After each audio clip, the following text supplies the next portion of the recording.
생생하게 상생하며 YTN 라디오 생생경제. 애청자 여러분 안녕하십니까. YTN 라디오 생생경제, 이번 한 주 김혜민 PD의 휴가를 대신합니다. 김우성 PD입니다. 오늘은 3만 달러 이야기로 열어보겠습니다. 국민소득 3만 달러, 인구 5천만. 지난해 이미 우리나라는 미국, 프랑스, 영국, 독일, 일본, 이탈리아에 이어서 세계 7번째로 3050 클럽, 즉 국민소득 3만 달러 시대에 가입했습니다. 연봉으로 쳐보니까요, 1인당 3,400만 원 정도입니다. 그런데 그만큼 받으시는 분들 많으신가요? 현실 안 그렇죠? 국민소득 3만 달러 시대, 소비나 생활 스타일도 바뀌어가고 있습니다. 오늘 첫 번째 인터뷰에서는요, 한국 가구 산업을 위협하는 글로벌 공룡이냐, 홈퍼니싱 시장을 성장시키는 맥이냐, 논란이 한창인 이케아 돌풍 한번 들여다보겠습니다. 오늘 생생초대석도 마련되어 있습니다. 국민소득 3만 달러와는 거리가 한참 먼 최저임금과 또 직장 내 괴롭힘 금지법 이야기, 고용노동부 김경선 근로기준 정책관 직접 모셔서 이야기 나눠보겠습니다. 국민소득 3만 달러, 단지 돈의 액수나 경제 규모가 아니라 삶의 질, 또 사회와 경제의 여러 어려움을 해결하는 지혜 역시 세계 7번째 수준이었으면 좋겠다라는 생각합니다. 아직 3만 달러의 국민소득이 아닌 분들을 응원하면서 생생경제 시작합니다. 생생하게 상생하며 건강한 경제방송 YTN 라디오 생생경제. 국민소득 10,000달러면 차를 바꾸고요, 20,000달러면 집을 바꿉니다. 국민소득 3만 달러가 되면 뭘 바꾸는지 아십니까? 바로 가구를 바꿉니다. 자신의 삶의 만족, 라이프 스타일 이런 거에 더 집중한다라는 건데요. 지금 우리나라에 그런 현상이 벌어지고 있죠. 한 외국계 가구 회사가 들어와서 선풍적인 인기를 끌고 있는데 국내 가구업계는 정말 괜찮은지, 그리고 이런 소비 트렌드에 열광하고 있는 사람들의 본질적인 마음, 또 배경은 어떤 것들인지를 좀 전문가의 식견에서 살펴봐야 될 시간 저희가 마련했습니다. 건국대 국제비즈니스학부 경영학 전공 김혜령 교수님 전화 연결해서 이야기 좀 들어보겠습니다. 교수님 안녕하십니까? 예, 안녕하세요. 예, 지금 사실 제가 앞서 말씀드린 이야기가 이케아라는 브랜드 이야기입니다. 네. 이 뭐 가구 공룡 이런 표현까지 쓸 정도로 전 세계에 어마어마한 성장세를 보이고 있는 기업인데, 한 번 가본 사람은 없다, 한 번도 안 가본 사람은 있을지 몰라도 한 번 가본 사람은 없다, 이런 인기를 지금 나타내고 있는데 어떻게 생각하십니까? 뭐 실제 한 번 가본 사람도 있겠죠. 근데 네. 아마 그만큼 이제 이케아의 어떤 그 발전과 성공을 이제 단원적으로 표현하는 것 같은데요. 네네. 저는 대체로 이제 그런 표현에 공감을 하고 있고요. 그만큼 이제 그런 이케아나 어떤 이케아와 비슷한 그런 가구 시장의 어떤 패턴들이 우리 네. 생활 속에 굉장히 자리 잡고 가고 있다라는 어떤 그런 모습을 잘 표현한 것 아닌가 싶습니다. 예, 벌써 한국에 진출한 지 5년 가까이 됐다고 하는데요. 이런 변화들, 흐름들 좀 낯설기도 합니다. 가구를 쇼핑하러 간다, 이것도 좀 낯설기도 한데, 이런 변화들 교수님께서 좀 해설해 주신다면 어떤 의미일까요? 예, 아마도 사실 저희가 이제 그동안 가구를 산다라는 개념이었었죠. 네네. 뭐 침대를 산다, 네. 옷장을 구입한다, 뭐 이제 이런 그 가구 시장의 소비자들이 이제는 그 가구 자체보다는 공간이라는 개념으로 눈을 돌리고 계신 것 같아요. 네네. 그래서 내가 거주하는 혹은 내가 생활하고 있는 공간을 어떻게 하면 잘 연출할 것이냐. 네. 라는 이제 그러한 소비자들의 변화가 있었죠. 네네. 그러다 보니까 이제 자연스럽게 시장에서도 옛날에는 뭐 가구 시장이다라고 표현을 했었지만, 네네. 뭐 최근 들어서는 조금 더 광범위하게 뭐 홈 퍼니싱 시장이 성장을 하고 있다. 네. 뭐 이런 식으로 이제 표현을 하고 있기도 하고요. 네. 그런 현상들은 비단 이제 이런 어떤 가구에만 국한되는 것은 아닌 것 같고요. 네네. 전반적으로 소비자들이 과거와는 다르게 스스로의 어떤 라이프를 적극적으로 연출하려고 하는 욕구들이 굉장히 강해지고 있는 것 같아요. 네. 예, 그래서 요즘 뭐 라이프 스타일 소비가 굉장히 주목받고 있다. 이런 것들이 네. 이제 비단 가구 시장뿐만 아니라 우리 소비 생활 전반에서 나타나고 있는 큰 흐름이기 때문에 그런 그 모습 속에서 이런 이케아라든지 혹은 이케아와 더불어 국내 여러 가지 대형 가구 업체들의 어떤 변화들이 자연스럽게 맞물려 가고 있는 것이 아닌가 생각이 듭니다. 예, 아주 인상적인데요.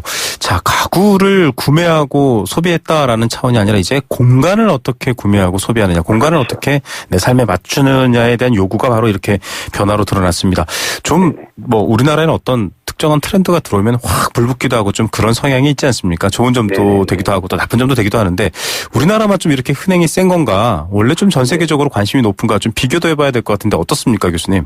사실 뭐 이케아 같은 경우에는 비단 국내 현상뿐만 아닌 거고요. 뭐 전 세계적으로 네. 이케아는 뭐 그 업계에서 손꼽을 정도로 성공한 기업으로 손꼽히고 있죠. 이케아의 네. 전략이 비단 우리만의 모습은 아닌 것 같고요. 네네. 대신에 조금 이제 뭐 색깔은 좀 다른 모습들이 좀 있을 수 있을 것 같아요. 네네. 예를 들면 사실 뭐 모두 잘 아시다시피 그 우리나라 같은 경우에는 가구를 뭐 배달도 잘 해주고 네. 와서 서비스도 잘 해주고 뭐 네. 워낙 이제 이런 환경들이 이제 자연스러운 환경이지만 네. 뭐 미국이라든지 혹은 뭐 다른 나라들 같은 경우에는 그런 거 자체가 좀 익숙하지가 않죠. 그러다 보니까 네. 이제 원거리에 있는 이케아 스타일의 매장을 방문한다는 것 자체가 네. 그냥 가구를 구입하러 가는 경우들이 굉장히 많이 있죠. 네. 그들 생활 속에 이제 그런 모습이 자연스러운 것이니까요. 네. 근데 이제 우리나라라든지 특히 뭐 중국도 그럴 것 같은데요. 네네.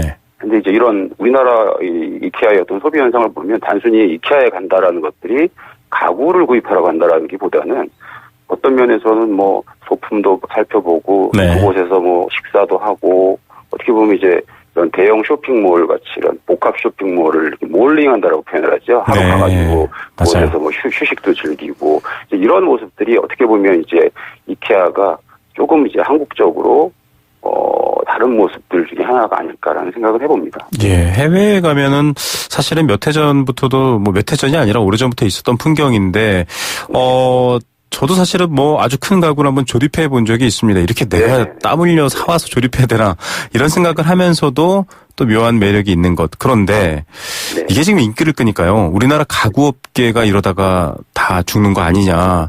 뭐 네. 전통적인 한국 가구업계들의 생존에 문제가 되는 것 아니냐. 이런 우려의 목소리도 나오고 있습니다. 어떻게 보십니까? 네, 충분히 뭐 그런 목소리들이 나올 수 있을 것 같은데요. 근데 이제 2014년에 이제 이케아가 국내에 진출하기 전에 굉장히 많이 이제 국내 대형 업체들도 위기의식을 많이 느꼈었죠. 네네. 굉장히 뭐 특히 이제 국내 1위 업체라든 한샘 같은 네. 경우를 필두로 해서 굉장히 많은 이제 걱정을 하고 또 단단히 준비를 해왔기도 하고요. 네. 근데 이제 결과론적으로 돌이켜 보면 지난 5년간의 추이를 보면은 모든 기업들이 같이 컸다라는 거죠. 대형 업체들 중심으로는 일종의 매기 효과가 있었네요. 그렇죠. 뭐 흔히들 이제 시장에서는 어떤 경쟁력이 있는 매기가 들어와서 네. 어떤 다른 어떤 그 경쟁 구도를 더 강화시켜서 네네. 전체적으로 판을 키웠다라는 것으로 보는 것들이 결과론적으로 맞는 것 같고요. 네네. 그 과정에서 물론 이제 아무래도 작은 업체라든지 뭐 중소업체들이라든지 네. 뭐 이런 부분들은 좀 어려운 부분들은 분명히 나타날 수 있을 것 같아요. 네. 또한 뭐 통계 자료에서 보면은 결국 저희 홈퍼니싱 아까 제가 말씀드렸는데 홈퍼니싱 시장이 한 2017년도에 통계청자를 보니까 한 13조를 조금 넘어섰는데 13조 원이요. 네. 13조 한 7천억으로 집중해서 제가 본 것 같아요. 근데 이제 2023년에는 18조 원으로 또 커진다라고 예상을 하고 있고요. 이제 이런 것들이 이케아가 들어오고 또 국내 대형 업체들이 같이 잘 준비한 어떤 그런 결과일 수도 있겠고요. 네. 또 어떻게 보면 우리 이제 소비 아까 제가 말씀을 드렸지 우리 이제 소비 시장이 이런 것들을 받아들이는 시장으로 굉장히 커나가는 시점과도 또 잘 절묘하게 맞았다. 네. 그런 복합적인 이유들 때문에 국내의 어떤 그런 홈퍼니싱을 위시한 가구 시장들의 어떤 규모가 대형업체들 중심으로는 전반적으로 발전을 했다. 그렇지만 그 안에서 중소업체들의 어려움은 좀 더 가중된 부분은 분명히 나타난다라고 정도로 말씀드릴 수 있을 것 같아요. 네, 피해가 없다고는 할 수 없다. 중소업체들은 그렇죠. 어려울 것이다. 그러나 홈퍼니싱 시장 전체의 성장은 이끈 면이 있다. 이렇게 분석을 그렇죠. 해주셨습니다. 네네. 지금 뭐 사실 이 업종은 아니지만 뭐 편의점을 비롯해서 여러 업종, 토종 브랜드가 사실은 좀 우려를 딛고 더 큰 경우도 있고 여러 가지가 있는데 이케아가 지금 무서운 상승세로 국내 매장 5곳을 추가로 2020년까지 열겠다. 또 부산에도 들어온다. 이걸 두고서는 야 이거 초반에 너무 경쟁 우위에 서려고 물량 공세하는 것 아니냐 이런 우려도 있습니다. 실제로 좀 그런 영향도 있겠죠? 뭐 한 5년 정도 시간이 지났으니까요. 아마 이케아 입장에서 보면은 굉장히 어떻게 보면 신중 모드였을 수도 있을 것 같아요. 한국 시장에서 1호점이 어떤 바탕을 잘 깔았다라는 부분도 이제 판단하에 네. 조금 더 이제 공격적으로 나가는 거고요. 부산 같은 경우 진출한다라는 의미는 네. 결국은 이제 이케아가 전국구로 나간다라는 의미겠죠. 네. 상징적으로 보여주는 것 같습니다. 그런 부분들을. 네. 자, 여러 가지 어려움이 있을 수도 있고 또 거기에 따라서 우리의 경쟁력을 살리는 방안을 찾는다라고 하면 뭐 무조건 가로막을 수는 없는 거고요. 여러 가지 무역 질서상 어떻게 좀 변화가 생길지 좀 이 공간을 소비한다 트렌드 차원에서 홈퍼니싱이 왜 성장하는지에 대한 것들을 업계에서 많이 생각하면 좋겠다. 또 라이프 스타일을 고민해보는 그런 그렇죠. 시간이었습니다. 교수님 오늘 말씀 감사드립니다. 예, 감사합니다. 네, 지금까지 예. 건국대 국제비즈니스학부 경영학 전공 김혜룡 교수님이었습니다.